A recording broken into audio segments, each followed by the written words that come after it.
Trade shows are one of the most important, if not the most important sales channels for a consumer packaged goods brand to get onto retail shelves. If you stand in the shoes of a retail buyer, ask yourself, where do they get the latest industry trends? Where do they find the newest products? What is one single place they can discover the next big brands to put on their shelf? The answer is trade shows. Hi, I'm Gia. I took my Sichuan condiment brand from 0 to 1,000 stores in under 2 years. And in this channel, I'm here to share what I've learned about navigating the CPG world. So I have exhibited at least 8 trade shows in the past 2 years in the natural food industry, both small and big ones. And I have seen and made a lot of mistakes along the way. So here are the 7 most common founder mistakes at trade shows. Mistake number 1, spend too much on booth design and build out. So when our brand launched at the Natural Product Expo West in 2023, I was totally rocky with zero prior knowledge of how to exhibit at trade shows. So I thought, this is our go big or go home moment. And then I decided to go big. So I poured a lot of hard-earned savings into that one show. I remember I hired a designer to design the booth, worked with the exhibition company to build out a custom bar from scratch, and I even commissioned them to tear it down afterwards, all one-time use. I had like nice stickers, fun giveaways, and even rented a TV to play our promotional videos. So I have to admit, it did look nice. I mean, I'm not saying it doesn't look nice, it does, and it did stood out. But here is the kicker. I spent over $35,000 just on decorating the booth. And that's not even including the booth rental. I mean, that is crazy now I think back. But looking back, that extra spend could have been used so much better. So at my second Expo West, listen to this, I spent only $950 to set up my booth. A fraction of the cost. And guess what? I think it's just as effective. Buyers don't necessarily care about the fancy walls or a custom bar, but they really care about you as a founder, your brand, and your product. Mistake number 2.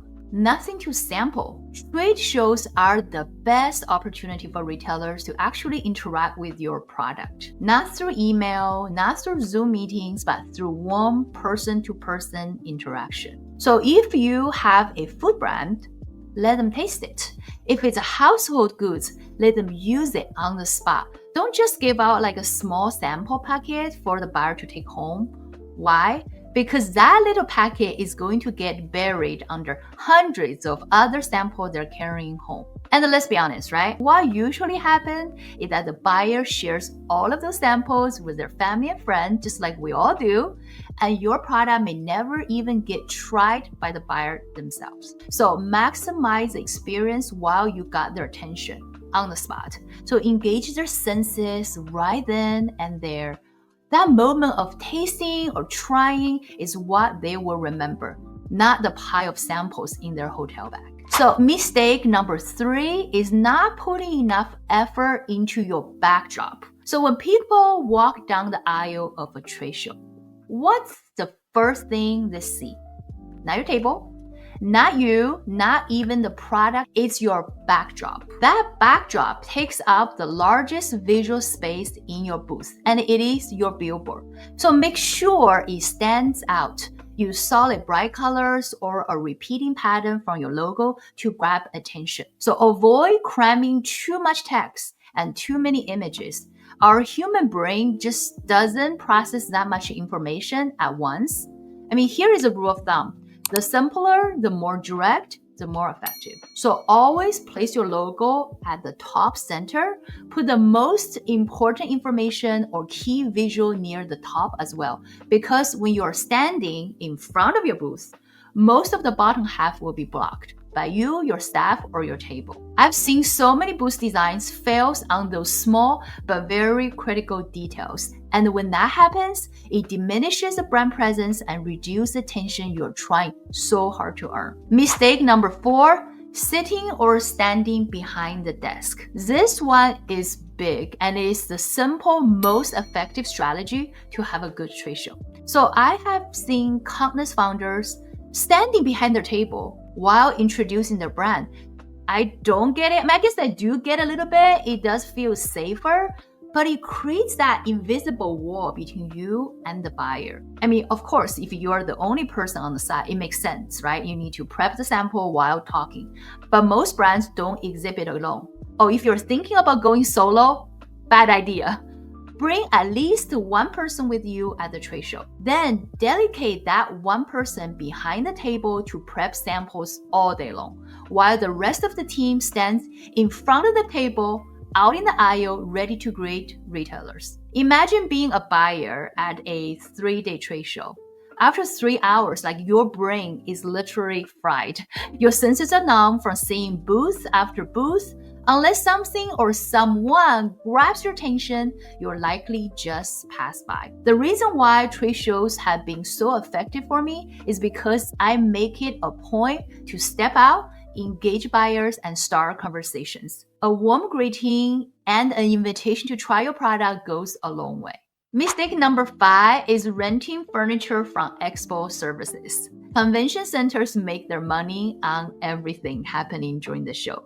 That is their business model, right? It is to overcharge you for basics, like your table, your chairs, your hand washing stations, even trash services.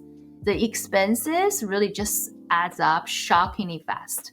And a simple table and 2 chairs from Expo services often cost more than just buying a set on, let's say, Amazon. So here's what I would do, right? I will order inexpensive furniture online, ship it to my 3PL, then have them send it on a pallet along with my samples to the trade show warehouse ahead of the time. So after the show, I leave the table and chairs on site for donation.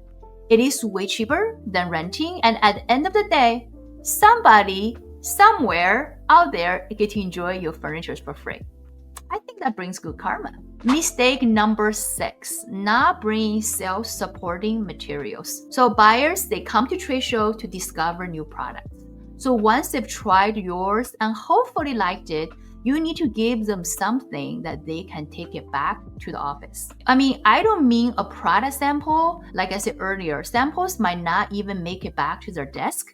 They might got eaten by a roommate or kid or a colleague, but a sales sheet that always make it back to their desk. So your sales sheet should include your brand story, product specs, distribution channels, notable stores that you're already in, retail price, and most importantly, your contact information. So think about sales sheet as your lasting impression.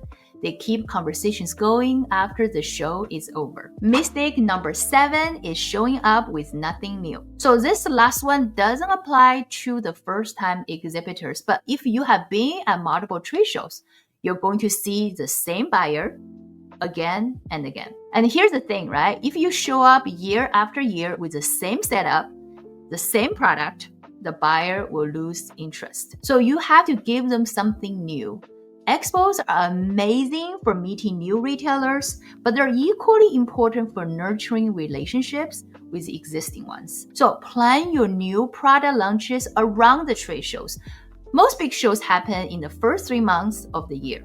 That's when buyers are actively searching for new products to place in stores for the upcoming holiday season. So here is my approach. Launch a new product in the fall with local chains and independents to test the market and gather velocity data. Then, when the spring trade show rolls around, you can confidently showcase it to larger buyers. That timing makes all the difference. So, there you have it. 7 common founder mistakes at trade shows. Overspending on booth design, not sampling enough, neglecting your backdrop, hide behind the table, renting overpriced furniture, skipping sales sheet, and showing up without anything new. I hope those lessons save you from wasting money and missing opportunities. So if you like this video, please hit subscribe. I've got plenty of more practical, no BS strategies on how to start and scale a CPG brand. And if you want to learn how to pick a winning product before spending a fortune, check out the video link below. See you in the next one.